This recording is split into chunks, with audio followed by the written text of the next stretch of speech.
जय श्री कृष्ण।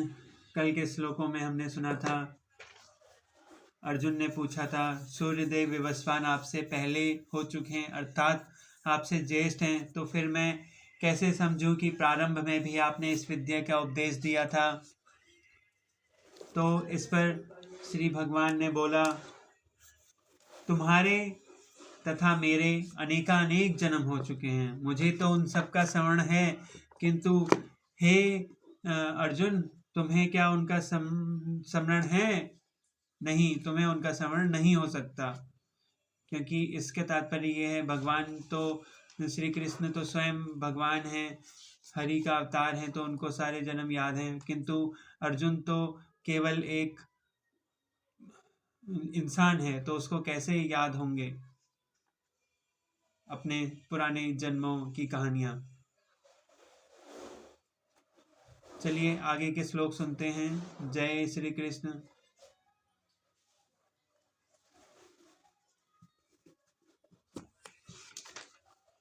अजोपि सन्वयात्मा भूतानमारोपि सन् प्रकृतिं स्वामिदाश्रया संभवामयात्मवाय। यद्यपि मैं अजन्मा तथा अविनाशी हूँ और यद्यपि मैं समस्त जीवों का स्वामी हूँ, तो भी प्रत्येक युग में मैं अपने आदि दिव्य रूप में प्रकट होता हूँ। तात्पर्य, भगवान ने अपने जन्म की विलक्षणता बतलाई। यद्यपि वे सामान्य पुरुष की भांति प्रकट हो सकते हैं, किंतु उन्हें विगत अनेकानेक जन्मों की पूर्ण स्मृति बनी रहती है, जबकि सामान्य मन को कुछ ही घंटे पूर्व ही घटना स्मरण नहीं रहती। यदि कोई पूछे कि एक दिन पूर्व इसी समय तुम क्या कर रहे थे, तो सामान्य व्यक्ति के लिए इसका तत्काल उत्तर देना कठिन हो जाता है। उसको स्मरण करने के लिए अपनी बुद्धि को कुरेदना पड़ेगा कि वह कल इसी समय पर क्या कर रहा था। फिर भी लोग प्रायः अपने को ईश्वर या कृष्ण घोषित करते रहते हैं। मनुष्य को ऐसी निरर्थक घोषणाएं से भ्रमित नहीं होना चाहिए। अब भगवान दोबारा अपनी प्रकृति या स्वरूप की व्याख्या करते हैं।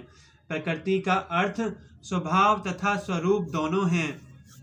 भगवान कहते हैं कि वे अपने ही शरीर में प्रकट होते हैं। वे सामान्य जीव की भांति शरीर परिवर्तन नहीं करते।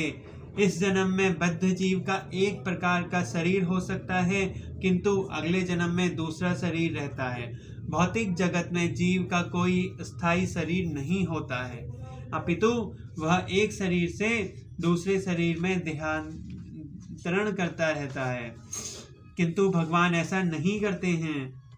जब भी वे प्रकट होते हैं तो अपनी अंतरंगा शक्ति से वे अपनी असी आदि शरीर में प्रकट होते हैं। दूसरे शब्दों में श्री कृष्ण इस जगत में अपनी आदि शाश्वत स्वरूप में दो भुजाओं में बांसुरी धारण किए अवतरित होते हैं।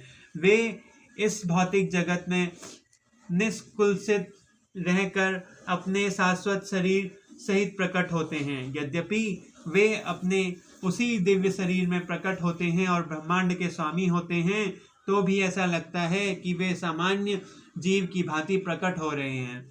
यद्यपि उनका शरीर भौतिक शरीर की भांति शीर्ण नहीं होता, फिर भी ऐसा प्रतीत होता है कि भगवान कृष्ण बालपन से कुम्रावस्था तथा कुम्रावस्था से तरुणावस्था प्राप्त करते रहते हैं। किंतु आश्चर्य तो यह है कि वे कभी युवावस्था से आगे नहीं बढ़ते।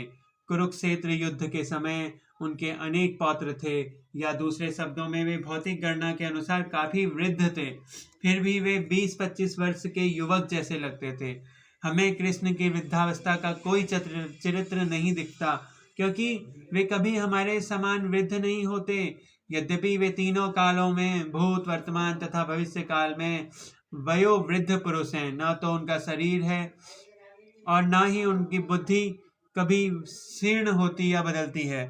अतः यह स्पष्ट है कि जगत में रहते हुए भी वे उसी अजन्मा सच्चिदानंद रूप वाले के जिनके दिव्य शरीर तथा बुद्धि में कोई परिवर्तन नहीं होता। वस्तुतः उनका आविर्भाव और तिरोभाव सूर्य के उदय तथा अस्त के समान है, जो हमारे सामने से घूमता हुआ हमारी दृष्टि से ओझल हो जाता है। जब सूर्य हमारी दृष्टि से ओझल रहता है तो हम सोचते हैं कि सूर्य अस्त हो गया है, और जब वह हमारे समक्ष होता है तो हम सोचते हैं कि वह क्षितिज में है। वस्तुतः सूर्य तो स्थिर है, किंतु अपनी अपूर्ण एवं त्रुटिपूर्ण इंद्रियों के कारण हम सूर्य को उदय और अस्त होने के प्रकल्प करते हैं। और चूंकि भगवान का प्राकट्य तथा तिरोधान सामान्य जीव से भिन्न होते हैं, अतः स्पष्ट है कि वे शाश्वत हैं, अपनी आतरंगा अनंतरंगा शक्ति के कारण आनंद स्वरूप हैं और भौतिक प्रकृति द्वारा कभी कलुषित नहीं होते। वेदों द्वारा भी पुष्ट किया जाता है कि भगवान अजन्मा होकर भी अनेक रूपों में अवतरित होते हैं, किंतु तो भी वे शरीर परिवर्तन नहीं करते।